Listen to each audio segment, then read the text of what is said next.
Bonsoir Yaya. Bonsoir. Oui. Voilà, donc vous venez d'animer un spectacle avec votre association. Quel était l'objectif principal de cette soirée du conte? L'objectif principal, c'était un spectacle sous le thème l'interculturalité. C'était pour raconter dans toutes les langues et faire l'exercice aux spectateurs d'écouter une langue qui forcément n'est pas la leur, quoi. Et puis voir que nos langues sont quand même très belles et que grâce à nos langues, on peut véhiculer aussi des messages, des proverbes, des devinettes. Et voilà, donc c'était vraiment un objectif majeur pour notre association.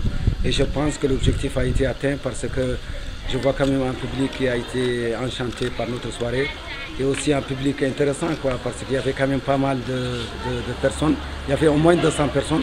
Et donc on est très content d'animer cette soirée et de partager ces contes avec le public mauritanien et le public francophone. Ok, donc faites-nous partager quelques-uns des contes les plus célèbres que vous venez de nous raconter ensemble. Oui, en fait, si je dois vous raconter un petit conte, c'est en fait le roi Haroun Rachid qui voulait condamner un brigand qui mettait la ville en sac tous les soirs à mort.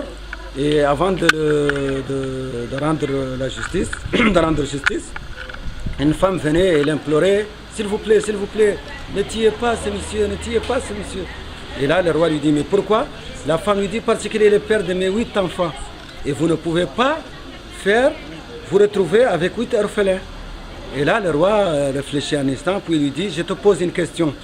Si tu trouves la réponse, si tu prouves ton amour pour tes enfants, je laisse la vie sauve à ton mari. Lequel de tes enfants préfères-tu? La femme a 3 jours pour trouver une réponse. Jamais une question n'avait été difficile pour elle.